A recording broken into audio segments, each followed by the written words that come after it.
नमस्कार दोस्तों, हमारे YouTube चैनल दीप ट्रिक पे आपका स्वागत है। आज हम अगले लेक्चर में सीखने वाले हैं। न्यू टॉपिक है मोडाफाई आइलर मेथड। यानी कि आइलर मेथड, जो मोडाफाई आइलर मेथड है उसको कैसे सॉल्व करते हैं आज हम देखेंगे इसमें। तो दोस्तों इसमें चलिए हम लोग चालू करते हैं, देखते हैं क्या करना पड़ता है। सबसे पहले इसमें क्या करना है कि आपको इक्वेशन दिया रहता है। ये आपका क्वेश्चन है dy/dx बराबर -xy², जिसमें y का मान और x का मान दिया हुआ है। y बराबर 2 एट x बराबर 0 by modified Euler method and obtain y at x बराबर 0.2 इन 2 स्टेप ऑफ 0.1 विच। यानी कि आपको y का मान नहीं दिया हुआ है, यहाँ पे y2 का मान मतलब नहीं दिया हुआ है, x2 का मान दिया है 0.2 और यहाँ पर x0 और y0 का मान दिया है 2 और 0। तो इसको चलिए कैसे सॉल्व करते हैं हम देखते हैं। कुछ नहीं करना है, सबसे पहले हमें जो दिया हुआ है क्वेश्चन में f(x) बराबर -xy², यानी कि ये जो है आपका dy/dx, इसको आप f(x, y) मान लोगे और बराबर में जो आपको इक्वेशन में दिया हुआ है -xy², इसको आप लिख लोगे। ये आपका इक्वेशन 1 हो गया। उसके बाद x0 बराबर 0 आपको दिया हुआ था और y0 बराबर 2 दिया हुआ है, ये हमने लिख लिया। x बराबर आपको 0.2 दिया है और y2 बराबर कुछ भी नहीं दिया है। h का मान दिया है आपको 0.1, स्टेप ऑफ 0.1 बोला है, मतलब कि ये आपका h का मान हुआ। इतना हमको दिया हुआ क्वेश्चन में। अब इसमें हम उसी तरीके से आइलर मेथड के जैसे ही सॉल्व करते हैं इसको। इसमें थोड़ा सा मोडाफाई के लिए कि स्टेप बढ़ जाता है। चलिए हम देखते हैं कैसे करते हैं। अब जैसे आपको x0 बराबर 0 दिया है और आपको क्या करना है, x बराबर 0.2 दिया है, यहाँ तक आपको जाना है। तो आपको क्या करना है कि x0 बराबर 0, तो x1 आप ज्ञात करोगे तो x0 प्लस h कर दोगे तो आपको क्या हो जाएगा, 0.1 हो जाएगा।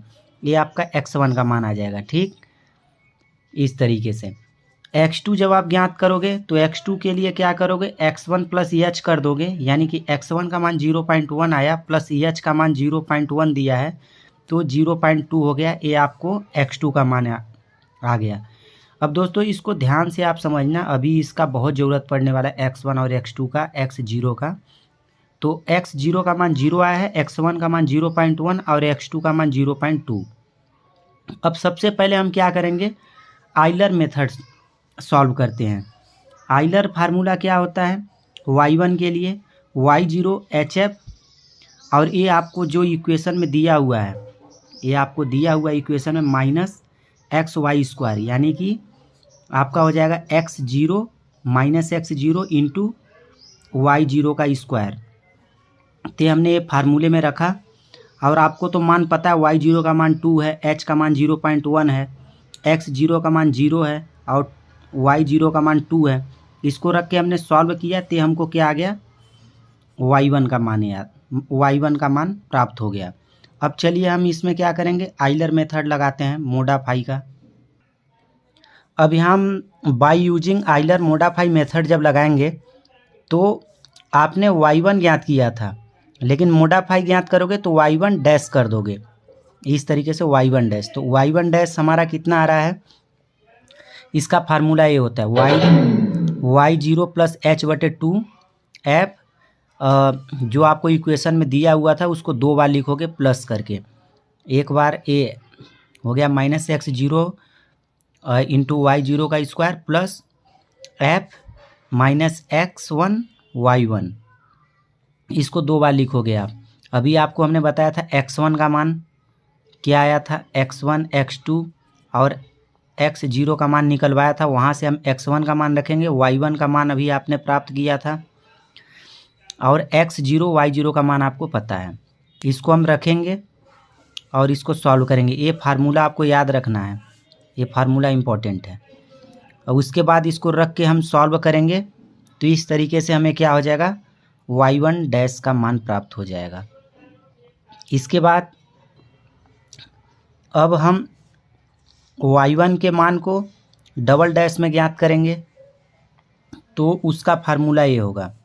सेम उसी तरीके से रहेगा, लेकिन यहाँ पर जो आप y के जगह पे क्या करोगे, जो y1 डैश का मान है उसको आप रखोगे और सॉल्व करोगे तो इस तरीके से आपको आ जाएगा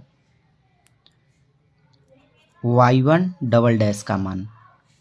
इसके बाद इसको हम y1 ट्रिपल डैश पर ज्ञात करेंगे तो यहाँ पर क्या आ जाएगा, y1 डबल डैश, जो अभी मान आपने प्राप्त किया है। फार्मूला सेम रहता है, केवल आपको जो मान आता है उसको चेंज करते जाना है एक स्टेप। अब इसको हमने 3 स्टेप तक प्राप्त कर लिया, y1 ट्रिपल डैश तक। अब इसको हम क्या करेंगे, अब y2 ज्ञात करेंगे, फिर से आइलर मेथड लगाएंगे। यहाँ पर हमने बाई यूजिंग आइलर फार्मूला फिर से लगाया y2 के लिए। फार्मूला तो वही रहेगा, आप देख रहे हैं। अब आपको यहाँ पर जो जो प्राप्त हो गया है उसको रखिए। आपको x1 y1 प्राप्त है, आप इसको रखिए और सॉल्व कीजिए तो आपको y2 का मान प्राप्त हो जाएगा। अब y2 के लिए हम 3 स्टेप तक क्या करेंगे, आइलर मोडाफाई मेथड यूज करेंगे y2 के लिए। तो जब अगला स्टेप हम y2 के लिए ज्ञात करेंगे तो क्या होगा, y2 का डैश हो जाएगा। उसका फार्मूला उसी तरीके से रहेगा, सिर्फ आपको जो मान आ गया है, जैसे x1 x0 y0 आप लिखे थे फर्स्ट y1 के लिए, यहाँ पर अब आपको x1 y1 का मान प्राप्त हो गया है तो आप x1 y1, और ये आपको y2 का मान प्राप्त हो गया तो आप y2 रखोगे यहाँ लास्ट में और इसको सॉल्व करोगे तो इस तरीके से आपका क्या आ जाएगा, y2 डैश का मान प्राप्त हो जाएगा। इसी प्रकार से अब क्या करोगे, आप y2 डबल डैश का मान प्राप्त करोगे। y2 डबल डैश के लिए ये फार्मूला होगा फिर से। अब आपको यहाँ y2 डबल डैश का मान प्राप्त हो गया है और उसको रख के सॉल्व करोगे आप तो इस प्रकार से y2 डबल डैश का मान प्राप्त हो जाएगा। फिर अगले स्टेप में हम फिर से क्या करने वाले हैं, y3 ट्रिपल डैश ज्ञात करने वाले हैं। y3 ट्रिपल डैश हम ज्ञात करेंगे तो इसका फार्मूला ये हो जाएगा, y डबल डैश का मान प्राप्त हो गया है हमें, y ट्रिपल डैश के लिए रखेंगे। एक बात ध्यान रखना है कि यहाँ y ट्रिपल डैश है तो यहाँ y डबल डैश का मान रखोगे। यहाँ y डबल डैश का मान ज्ञात कर रहे हो तो यहाँ y डैश का मान ज्ञात करोगे। यहाँ y1 का मान ज्ञात कर रहे हो तो यहाँ y0 होगा। इस तरीके से बस सिर्फ यहाँ चेंज होता है, बाकी यहाँ तो सिर्फ वही मान रहते हैं जो इसके क्रम से एक क्रम छोटे हों। इस तरीके से आप रखोगे तो आपको क्या हो जाएगा, y2 का मान प्राप्त हो जाएगा। तो आपको y2 तक के लिए ज्ञात करने के लिए बोला था, यहाँ तक हमने सॉल्व कर दिया। और इस तरीके से आइलर के मोडाफाई मेथड को सॉल्व करते हैं। यदि वीडियो आपको अच्छी लगी हो तो लाइक कमेंट करें, तथा कमेंट करके ज़रूर बताएं वीडियो कैसा लगा। इसी तरीके के लेटेस्ट वीडियो हम बनाते रहते हैं। अभी इसके और अगले लेक्चर में आपको बहुत बेहतरीन तरीके से समझाने वाला हूँ। तब तक के लिए थैंक यू। जय हिंद दोस्तों।